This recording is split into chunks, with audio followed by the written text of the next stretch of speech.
I'll let this just run. I'm happy to say it's a beautiful day outside here down in Charlestown. Sure is. Stunned when you sent me the email last night that here's a small startup company. I know it's only about a year old. I think it's Sarah Kate from Tullow, yourself, Yeah. and Colin From Farnham. right. Yeah. And lo and behold, Kim Kardashian, regular customer, goes online, buys 3 items, steps out in one of them on Valentine's Day of all days. Yeah.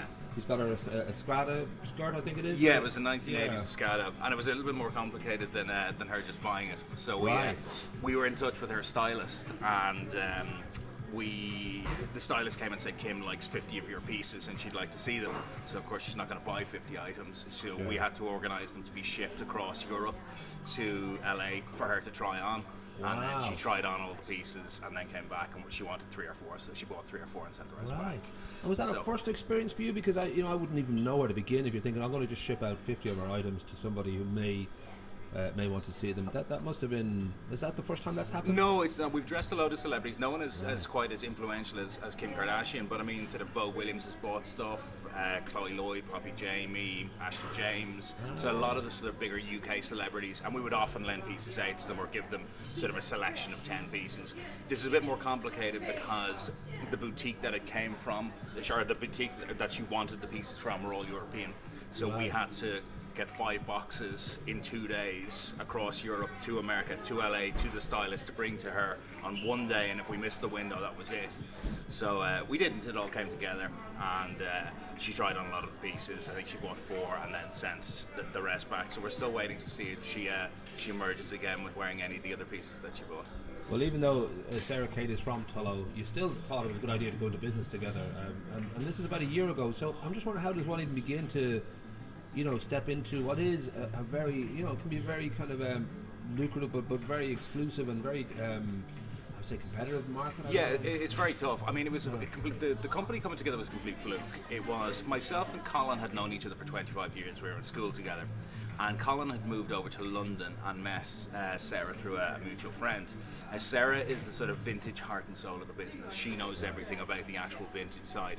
And they were talking one day over at a dinner party, and Sarah was frustrated that she had spent 9 hours trekking around London to 50 different stores and could not figure out why they did not have an online presence, because their stuff is amazing, but you have to go door to door to actually find it. Right. So we then looked into it and thought, what's the problem here? Colin, by the way, called me the next morning at 6 o'clock in the morning and said, we're doing this, by the way.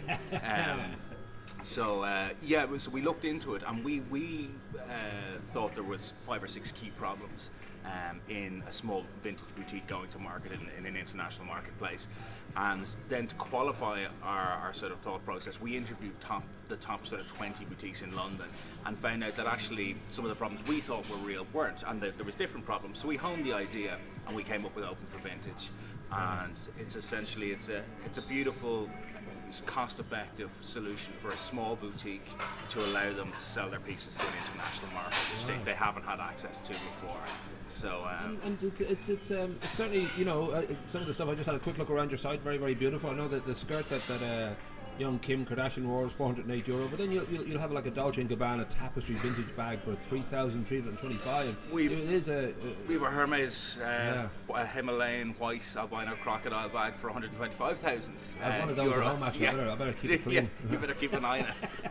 But I mean, there's stuff in there. It doesn't have to be exclusive. Sure. We don't actually qualify what vintage is, and we do that on purpose.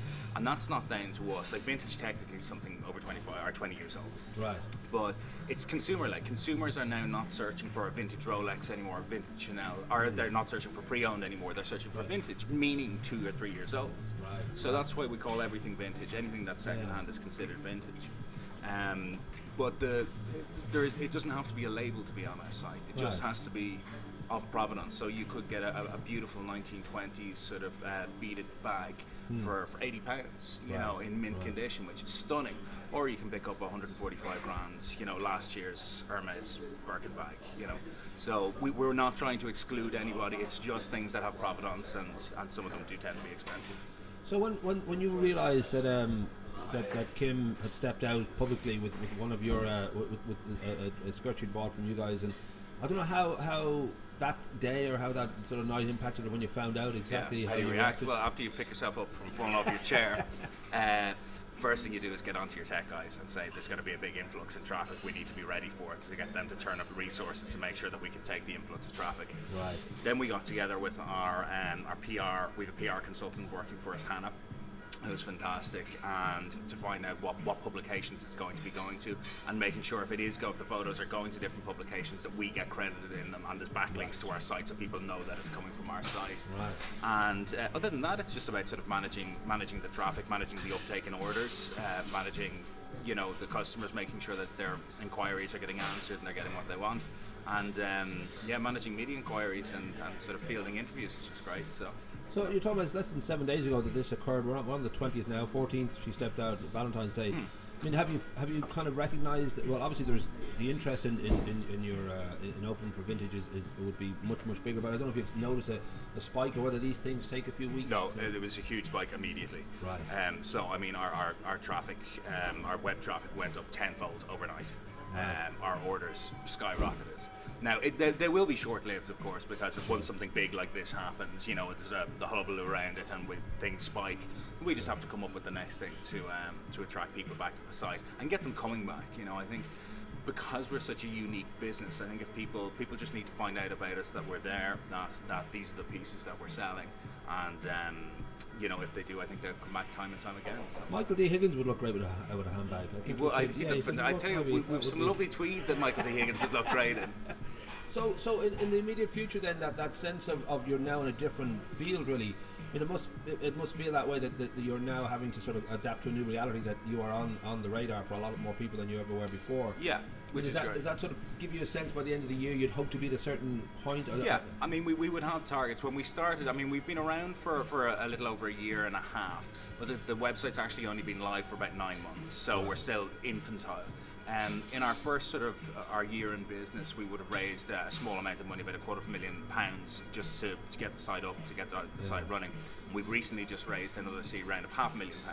Right. So most of that £500,000 is going to go into marketing and making sure we really push out there. We're attracting the finest boutiques.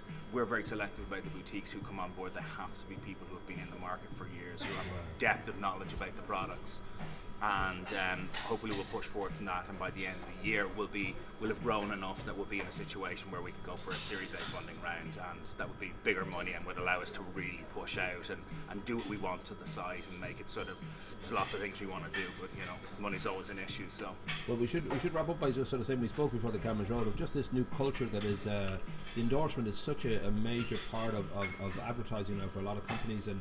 And you mentioned, I think, there's Kathleen Jenner. She, around $1 million if she kind of Instagrams or. But they have different price lists. I know it was Charlie Sheen, I think, who infamously had the £1 million per tweet for Coke, and And you're sure it's to Coke the drink now? You're sure it's not? I'm pretty sure. I wouldn't like to comment any further without asking Charlie. Well, Charlie, even the name, like it could be just for Charlie. Yeah, there we go. Absolutely. So it's a huge culture, and I mean.